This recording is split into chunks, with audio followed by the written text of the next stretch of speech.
Today's episode is brought to you by Fire Facilities. Make training count with their custom-made all-steel live fire training facilities.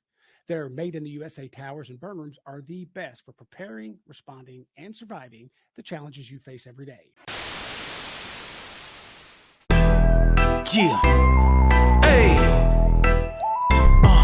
3-point firefighter, always ready for more. Saving citizens and leaving egos at the door. Another day up in the life, showing you what it takes. Got the hunger, pride, drive, spirit that never breaks. Yeah, always there when danger is threatening. When seconds count, guess what? We're counting the seconds. 3-point firefighter. 3-point firefighter. Hey, IGAF. Welcome back to 3-Point Firefighter. Now, today's guest is the General Manager of Fire Facilities, Zach Willard. Now, Zach, I got a question for you. I'm going to start out with some trivia. I'm going to name some great movies, and I want you to help me figure out what the common theme is. You ready? I'm going to name some great movies. Here we go. Let's see. Uncle Buck, Major League, Dead Poet Society, Field of Dreams, my favorite, Christmas Vacation. What do you think they all have in common? They are all produced or were produced in 1989, which is pretty coincidental, don't you think?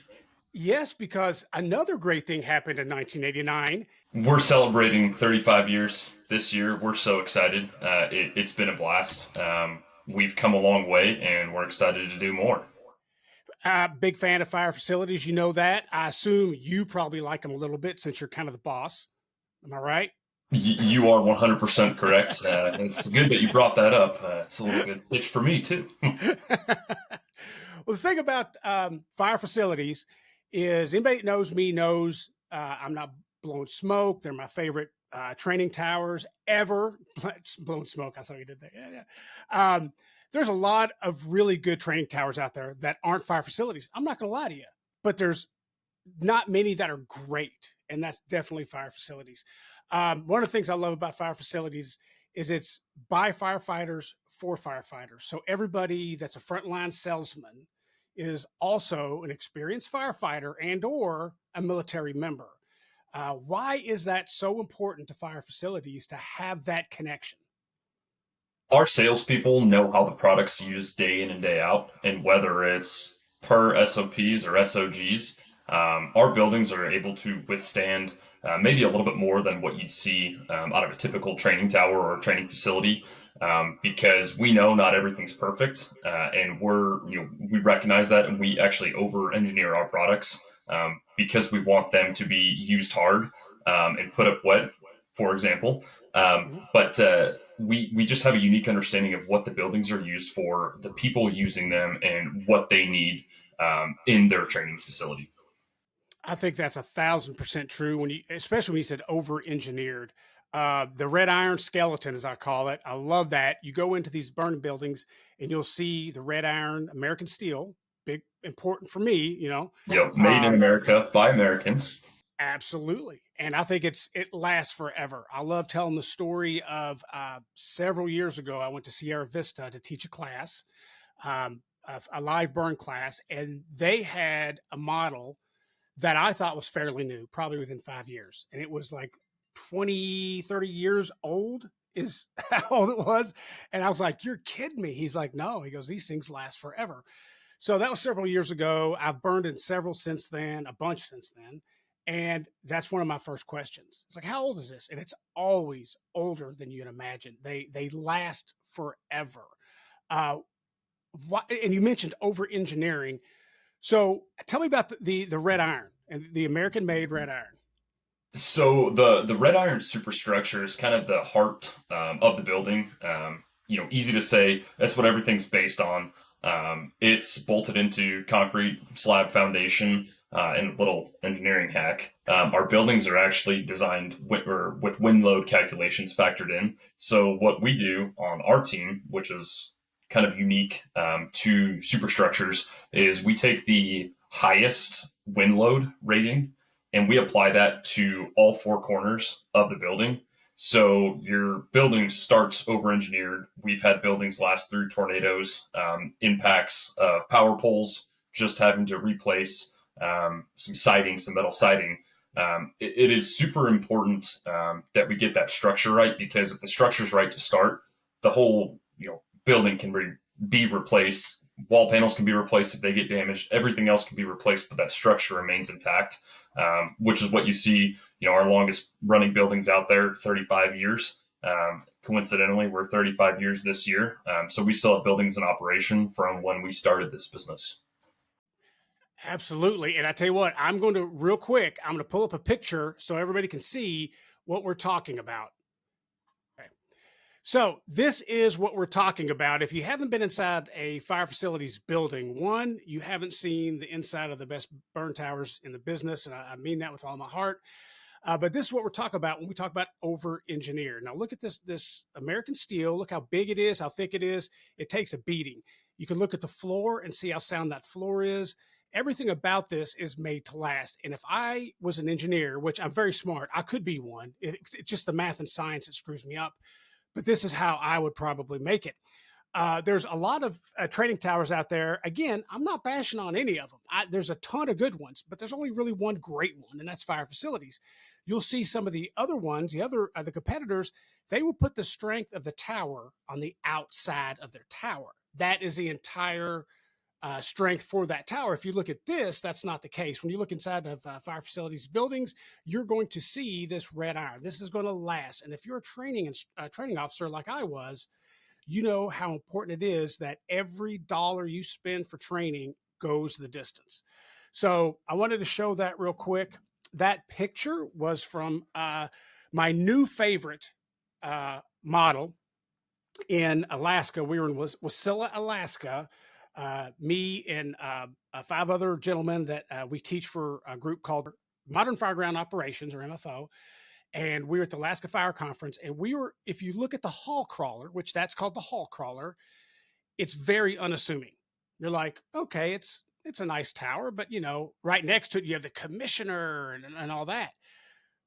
We got in that thing, and there were 6 skill stations going on, and none of us were in each other's way. It is very, very deceiving. You go inside the hall crawler, you have so much room. I actually got a little bit turned around on the second floor of this thing. Yeah, I didn't even have the hose set up yet, so I was really screwed. we were getting ready to set it up, but it is an amazing, amazing structure. So that's my new favorite. But that was the red iron we were talking about. They're made to last. You got a firefighter background. Tell me about that. Yeah, so I started pretty young. I knew right away I wanted to be in the fire service industry, whether in one capacity or another. So I visited one college before going to school, and it was Oklahoma State, the West Point of the fire service. I knew I was going to go into the fire protection program. I was going to figure everything out afterwards. So I joined the program. Super cool program, the West Point of the fire service, so they say. Station 2, it's kind of the main campus fire station. Lots of history inside there, especially on the second floor, which is pretty cool. And while I was there, I joined Rock Township Fire Department in Perry, Oklahoma. Super small department, rural department, but we covered pretty large radius, especially on Highway 51 and I-35. So lots of accidents, and then lots of wildland firefighting, which was kind of interesting. I was able to be on a couple task force where we would start in Texas, go through Oklahoma, all the way up to Kansas. So that was kind of interesting to see the forestry side of the business, but we didn't have very many structure fires. And by the time we actually got onto a structure fire, it was pretty much a mop up. But we spent a lot of time using fire service training facilities, Oklahoma City, Tulsa. Got to spend a lot of time in different types of training facilities and worked a lot on structural techniques. So that's where this kind of comes full circle. After I left school, I kind of left the fire service, but didn't leave it totally. I worked for a engineering firm, an MEP firm out of Kansas City, doing fire sprinkler design for them, and then had a little bit more of the itch to get in the field. So I joined a construction company here in Des Moines that does fire sprinkler installation. And so got some boots on the ground, was able to develop several different campuses, some of the largest ethanol refining processes in the world, got super intimate with fire pumps and different sprinkler systems, detection systems, and was able actually to start teaching the Fire Marshal Association, Hawkeye Fire Marshal Association, how to actually use some of these concepts that, we install these fancy fire pumps and sprinklers. Here's how you can amend your, fire response when you get to this scene based on the different type of sprinkler heads and the different systems within the buildings. And then finally, had this opportunity to work at fire facilities presented in front of me, and that kind of gets me full circle back into the fire service side.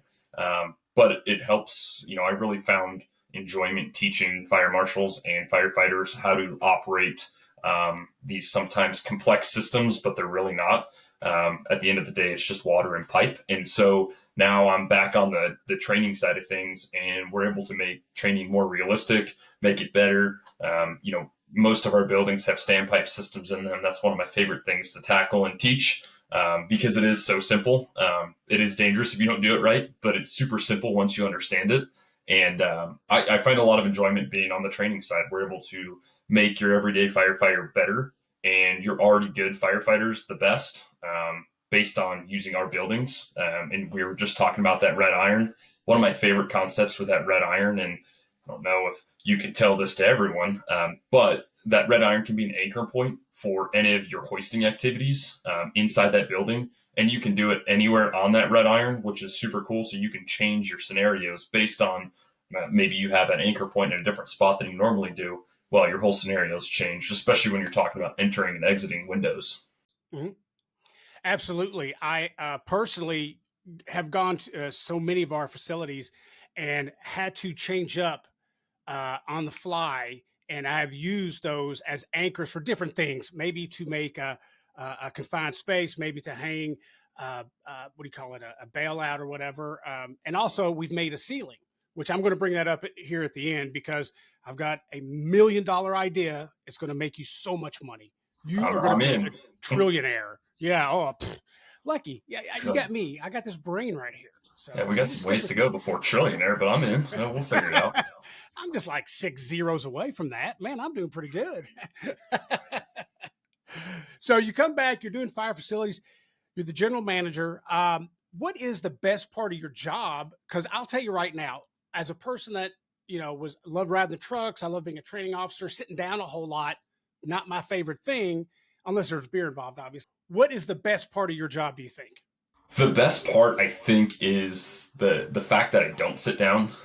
So while I'm in the general manager leadership role within the business, I do have to, actually sit down sometimes, and crank some things out. But I like to travel and visit our customers, visit with our sales team, come up with new solutions, which we'll talk about later, to new problems in the industry. And I think, being able to do a bunch of different things and not being in one spot all the time, I think one helps your worldview get a lot broader, and then two, some people have solutions to problems that you don't even know exist yet. And being out in the field and getting to meet with them, I've learned more with from a site visit with Syracuse, New York, on how they attack, their fire than I would have ever learned just staying in one spot. So I think moving around and kind of picking up on concepts from everyone and refining those concepts, that's my favorite part of the role. It's funny you should say that because for what I do, my hustle with the ISFSI, getting to travel around the country and teach live fire and a bunch of other classes, that's my favorite things. I like to get out. I like to see these towers. I like to meet the brothers and sisters out there doing the job.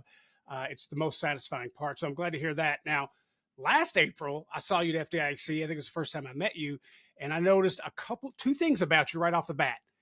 You they're good. You did not sit a lot. You were up and moving the whole time, which I personally found it hard to do at a place like that. But you were doing that, and you loved. I mean, you obviously loved the customer interaction. I saw you bouncing from customer to customer, and the passion of what you're talking about. It was incredible. And when these people hear that, well, one, they say, "Okay, well, I'm the boss of fire facilities." Yeah, but then you go, "Yeah, I'm a firefighter. I've been it. I've done it." That's when you see people's faces change. That, hey, you're not a salesman. You're a brother, right? You're a brother talking to me. Now they're starting to listen. Have you found that that's a key component to your job, is being a firefighter first and maybe a boss second? Absolutely. It's just like anything you might buy that's high dollar.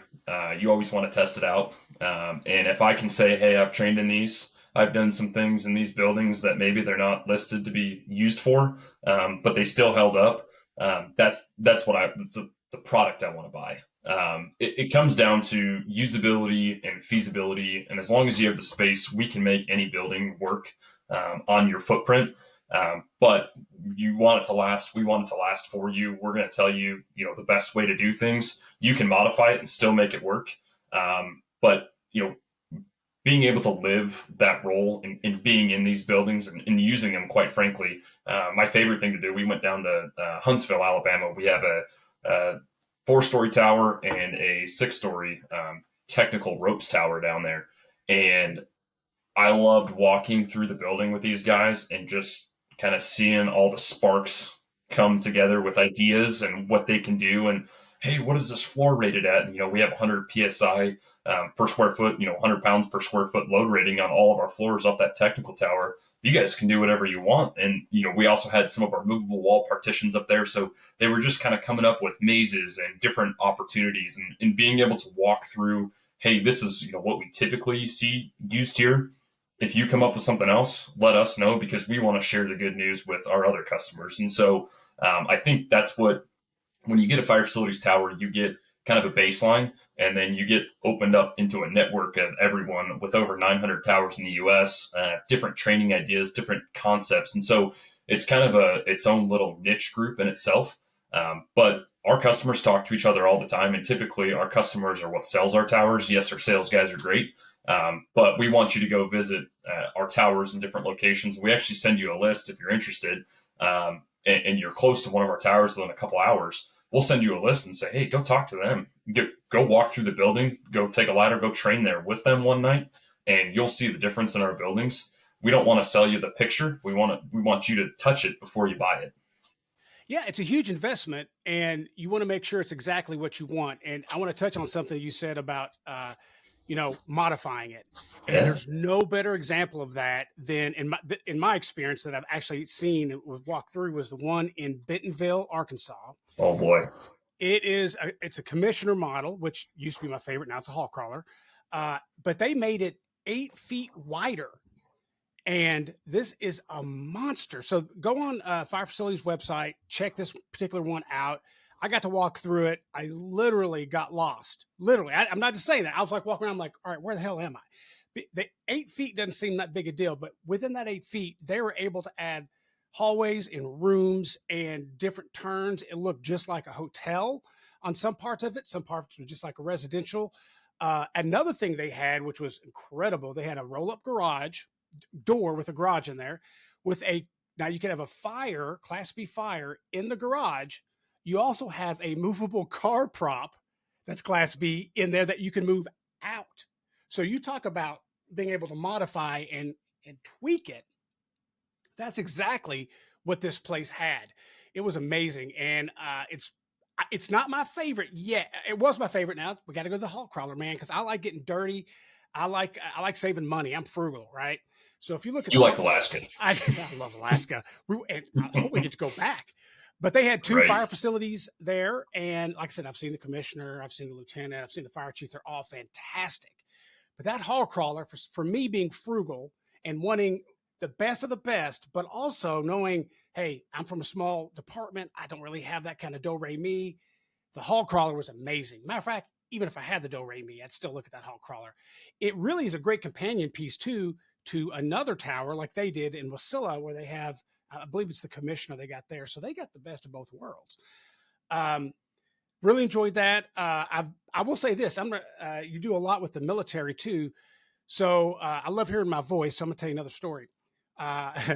Several months ago, I want to say about 6 months ago, one of my best friends was retiring from being the training officer at Cheyenne Mountain Complex, their fire department. So Cheyenne Mountain Complex is amazing. That's where they keep all the aliens and the lasers. And okay, they don't have aliens or lasers there, but it is top secret. I got to go there for his retirement. And lo and behold, what did the U.S. military at the most secure base probably in the world use for their fire facilities? So when I saw that, I looked at my buddy and he said, calm down, calm down. I forgot to tell you. Yes, we got a fire facilities. There's some cool ones out there. We're just wrapping up one in Guam right now, and I mean, how cool is that? It's a small island. Got fire facilities. I mean, come on. There's some really cool ones out there, especially on the East Coast. It's all confidential information out there, but big ones out on the East Coast. Now, you said earlier, and you're a man of your word, that you're sending me to Guam to do a live podcast. You're laughing awful. Well, maybe not. That's weird. I don't even get to go there. That's some bullshit, man. You should write yourself up. That's some bullshit. How do I submit a complaint to myself, Jake? Pull yourself in your office and chew yourself out. Shoot. Two things I also want to talk about. And again, I want everybody to know, I got no information from you or anybody that works for you that says, hey, talk about this or don't talk about that. You give me free reign to talk about stuff. And the reason I bring that up is I want people to know that I truly love fire facilities towers. Best of the best. And here's some of the other reasons. In-house engineering. When I first heard this several years ago, I didn't give it a lot of thought. I'm like, I figured everybody does, but they don't. Other training towers don't. And having in-house engineers make a huge difference, because it's not about, I'll go back to a training tower system we had where I was at the Connex boxes, basically, is a company that sold Connex boxes. I'm not downplaying Connex boxes. There's a lot of great companies out there. They fill a lot of areas. Todd Shepard has a great one, but this one was not a great one. Okay. It was not a great one. And every time we needed something, they had to contact the people that actually did it. So they subcontracted out everything. So there was no getting a hold of anybody to get stuff fixed. For fire facilities, you have everybody in-house. So what was the decision to say, hey, we got to have everybody under one roof? Was it an experience that you all had, or was it, hey, everybody's doing this, let's try something different? So when we started back in '89, it was always important to have that engineering in-house, and we still carry on that legacy today. In fact, all of our engineers work in the same, they have their own offices, but they're in the same building in the same area, so they can bounce ideas back and forth off of each other. But what's different about fire facilities compared to other companies is our engineers do the drawings, get them stamped, permit process, everything in-house, and then it goes right across the street to our manufacturing plant. So everything related to fire facilities is what happens within a 4-mile radius, unless it comes out of a Vernon, Alabama plant, which still tightly knit group controlled by Trachte Building Systems, our parent company. But fire facilities stamps their own drawings and then they go right to production right down the street. You don't find a whole lot of places like that, especially when you look at Connex boxes or any of our competitors. Everything happens in such a small area. We have a super tight span of control on our product. So when our sales team has a question, they can go down to the floor and look at how something's being manufactured and ensure the quality is correct. And we have a whole quality team for that. But we can control everything that comes out of our plant from our drawings, and our engineers are able to do some wild things. They're licensed in all 50 states. And so it gives us, the world is our oyster, if you will. We're able to do anything, anywhere, for anyone, which is kind of exciting. Every time, again, I say this all the time, and I wholeheartedly mean it. I've gone to tons of these buildings around the country, and I've never once had a training officer go, I don't like it. At the very worst, here's what I hear. You know what you can do with this room? If you take these walls and we added this, we did that, and it's really nice to hear that.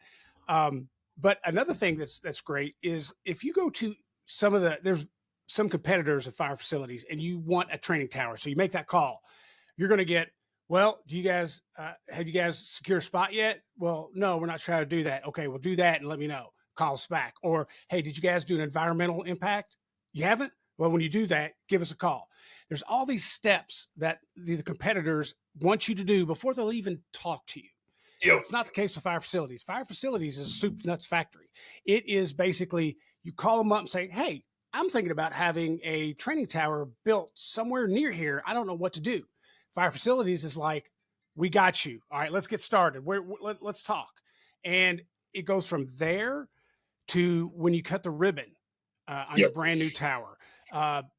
Tell us about that whole process. Why fire facility is so good at start to finish. Yeah, it's kind of exciting. So just like you talked about, our competitors kind of wait. Okay, do you have the land procured? Have you done the environmental study? What are all these things? Well, we assume you're going to do that regardless. So we can go right into, hey, let's build your tower how you want it, and then we'll reverse engineer the foundation that that building sits on. So there's no lapse in time where we're talking a 2 to 3 year sales cycle, if you will. But we know that's in place. So, hey, let's get started on these drawings. Let's get started, and then we can work backwards. Or you guys can, do your environmental study or the foundation drawings, if you want to do them yourselves. And here's what, your building is going to look like. So there's so many different ways to our sales process. It's not a one stop, do something, stop, do the next thing, stop. We want to put everything in motion to get you all the information you need as fast as you can. And so we kind of hold hands, if you will, from the start to the finish. And we're usually there at ribbon cutting ceremonies if you want us to be there. But we bring you in, we take you through, make a custom building, whatever you want, and then we show you how to use it at the very end. And that's one of my favorite things is our final site walkthroughs. We show you how to use every nook and cranny in that building, down to the smoke machines, any of the Class B props, Class A burn rooms. We typically do a burn in with you. So we'll walk you through how the barometer temperature monitoring system works. Make sure you're hitting the right temps. Be there if it gets a little bit too hot and you need a little bit more control. Walk you through how to see different thermal layerings in the burn rooms. That's been one of my favorite things this late. I'm a nerd about thermodynamics and smoke management. So I like to see the different layers. And so we're able to give you some options with, any pallets or hay bales, wetting things down so you can actually see the different layers kind of compressing off that roof. And so there's so many different things that you can do with our buildings, it's a little overwhelming, but we start from zero and take you all the way to the finish line. And we're with you that whole time. We don't just send you a product and say, here it is. You guys figure it out. We start from the beginning and take you all the way to the end.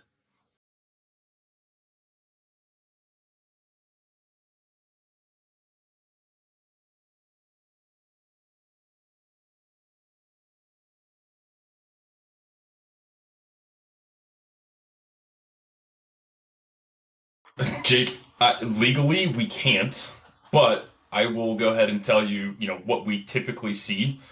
So as far as temperatures go, that first burn, we want to be up to 800 degrees, get it nice and seasoned, and then kind of go from there. But we're on site with you while we start do the startup testing. And so different burn rooms are different sizes and different heights and different atmospheric conditions. And so what we do as those startups is we show you, hey, let's start with a half a pallet and a half a bale of hay. Okay, we get up to 350, we get up to 500 degrees. Then we can add a little bit more fuel. And so the department really gets a sense of what their burn room can and can't handle while we're on site, which is kind of nice because it does let you create your own matrix. Like I said, we can't legally give you a matrix because we have a warranty on that product too. So if you keep your temps under 1800 degrees and you've got it monitored, we'll replace that burn room liner. That liner system has a 15-year prorated warranty. So as long as you keep it reasonable, we'll be honest with you and we'll replace it. That West Tech liner, I believe, is what you're talking about. Yep, the West Tech liner system. Yeah, 1800 degrees. Now, there's no reason to get your stuff up that high. Don't get me wrong, but knowing it can take it and knowing that it's warranted, I've burned in those kind of rooms. They're fantastic. I've never seen them out of shape. I've seen I talk about my old department. The liners they had were badly warped. Even though it was a Class A tower, they would warp quickly. Now, sometimes they would snap back into a little bit, but I've never once seen that in a fire facilities building. If you get a fire facilities building, here's what's going to happen. You're going to get a product that's going to last. You're going to get a product that is going to be handled by one group and one group alone, not subcontracted out to Bob's Delaware metals. You're going to get American made. You're going to get made by firefighters for firefighters.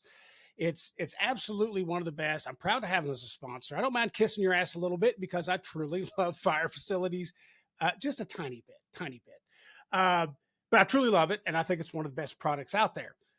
Now, with that said, there's a couple things I want to talk about. One, I'm not happy to bring this up, but I know you got to bring it up.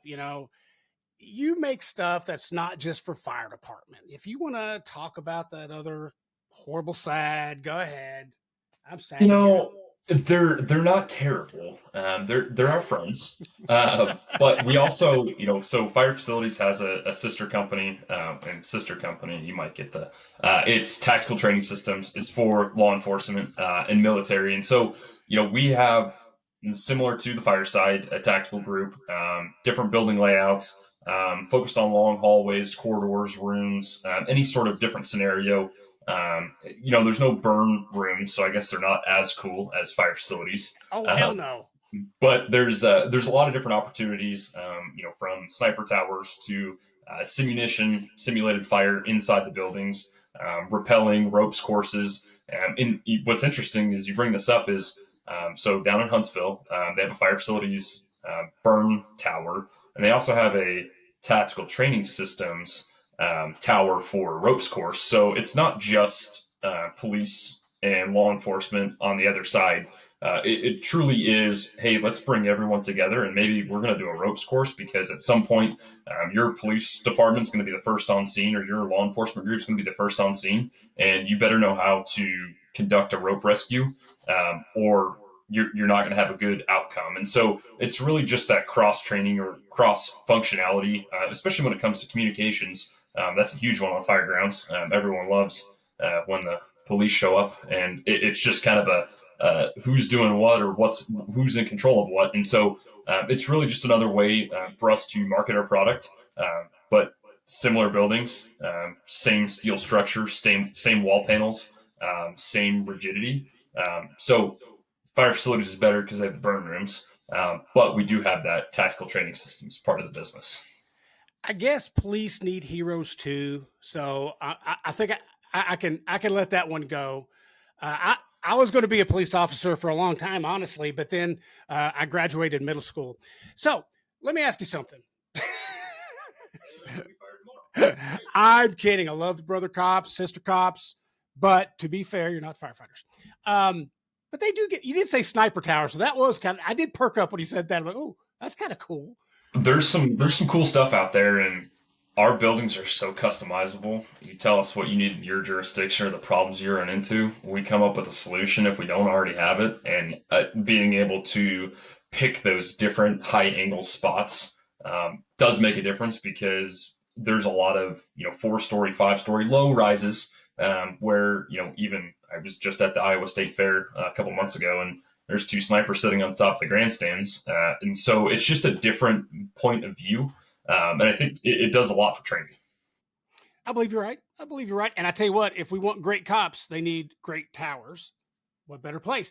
Now, I want to tell everybody listening, here's where you might get mad at me. You might say, you know what, maybe we need into the sponsorship, but I'm gonna go ahead and do it.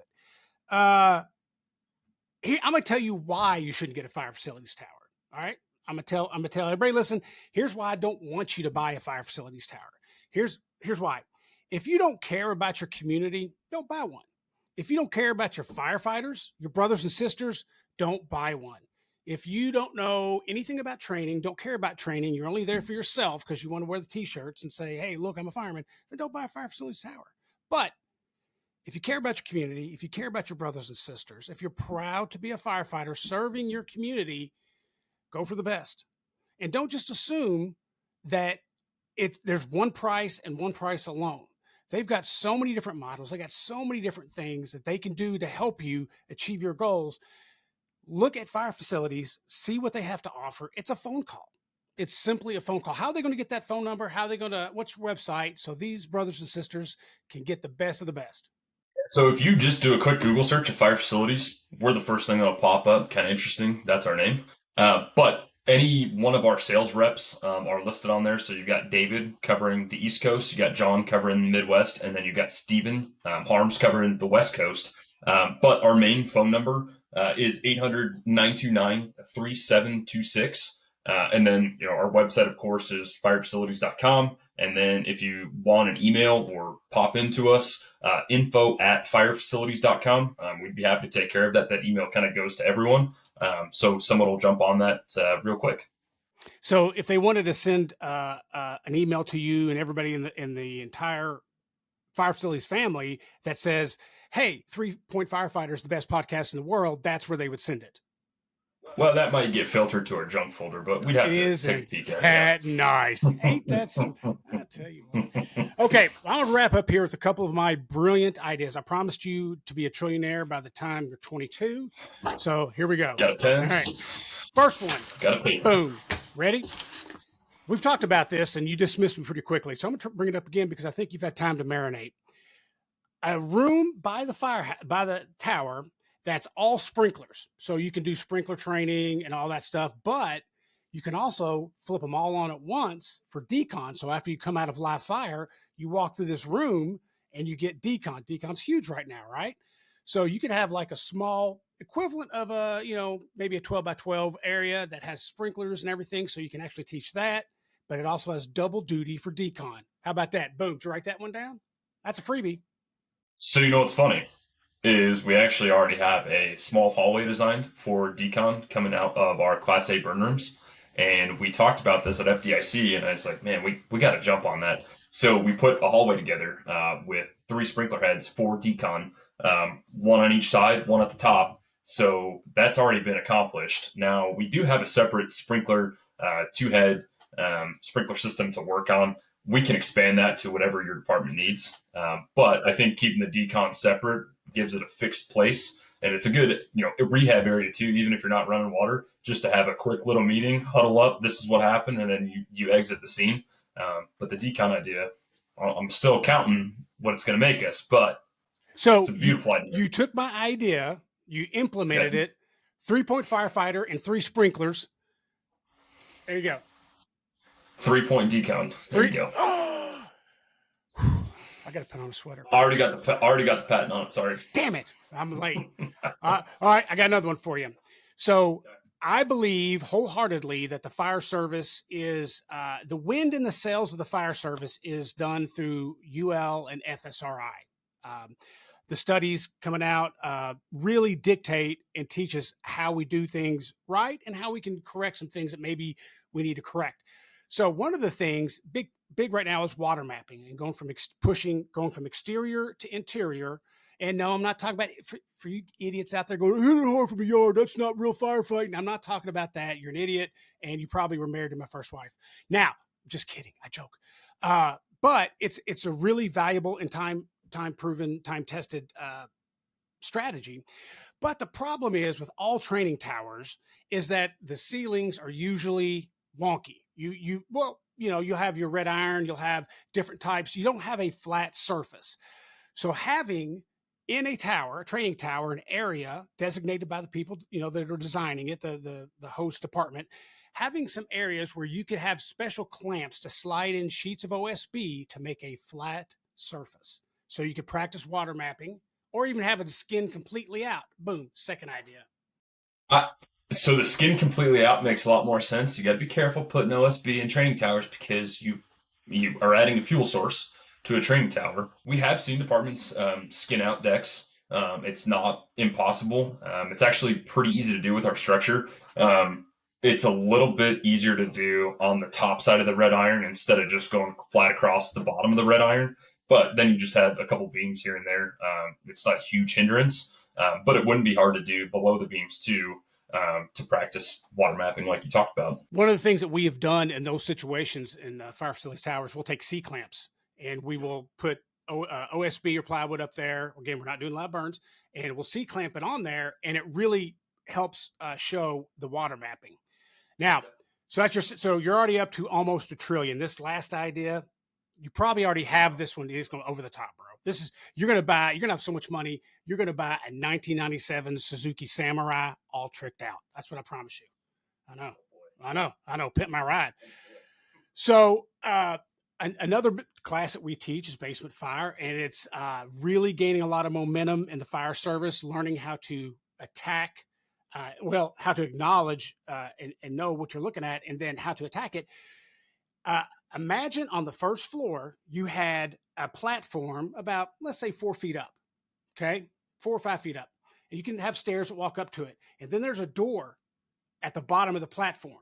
So you can practice your limited access attacks because you have 3 types of basements: no access, limited access, and full access. Full access is easy. It's just a door, right? No access is pretty easy. You come down from the second story down into the first story. But having that little half window that you really can't get a person in and out, and having a platform up there to where you can actually practice your hits before you transition in, or you're covering a group going in, boom, $1 trillion, boom, boom. I don't need any money. You keep all the money. I don't need anything. You know what's funny is we actually have that already drawn up. It's something that people have asked for, and we came up with a solution. Same thing with like a lower entry basement attack, where we drop the building below grade, and then have a concrete block that you can put in and kind of practice your forcible entry, but then you're going in down a set of stairs. So it already exists. All you got to do is ask for it. We can come up with some crazy stuff. But people have asked these things before, and we say, hey, give us a little bit of time. Let us do the work on the engineering side of things, and we'll come back with an answer. And most of the times it's yes. There's very few exceptions where we've said no.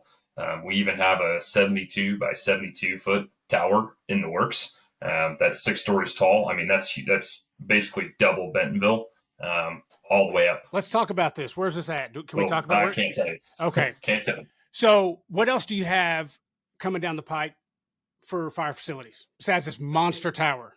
We actually just got back from a really good police show, IACP in Boston, but we were able to talk more about fire than police, which is kind of interesting.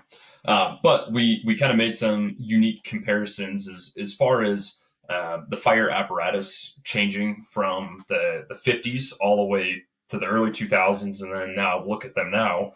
You were at FDIC. They're all electronic, but it's kind of fun to see the evolution of the apparatus. And we view the training towers as an additional apparatus to fire departments, and so we are consistently working to evolve what we have to meet the needs of today's firefighters and tomorrow's firefighters. So we're actually working on a bunch of different stuff.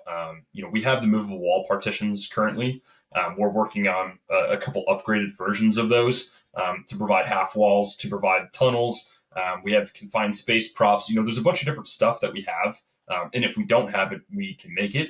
And so we're really working on how do we better this product into the future. So I can't give specifics of what we are going to change or will be changing. But the important thing is, the fire department has always stayed, especially in the apparatus world, have always stayed true to their roots.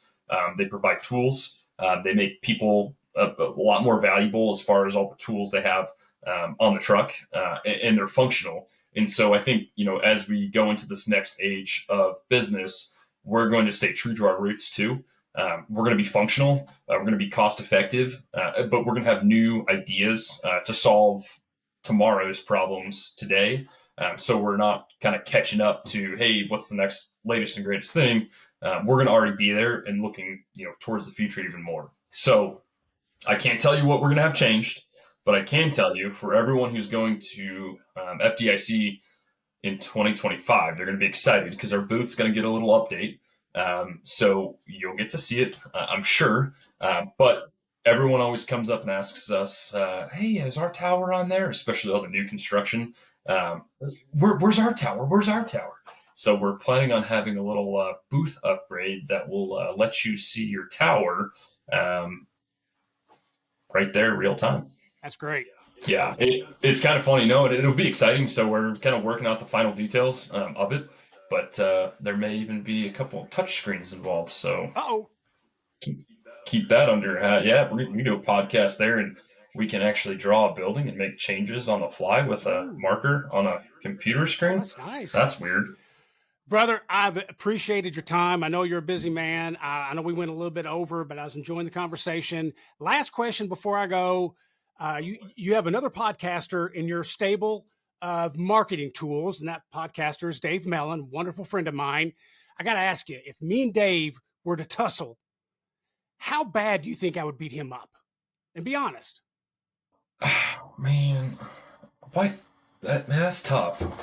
So here's what I'm hearing. I would totally dominate Dave Mellon. Dave, it has now been said by the general manager of Fire Facilities, it is law. And with that, I appreciate your time, brother, and you have a hell of a good day. Thanks, Jake. Appreciate it. Today's podcast was sponsored by Fire Facilities, designers and manufacturers of realistic, built-to-last training structures and mobile units for 35 years. Make training count. Visit firefacilities.com for more information.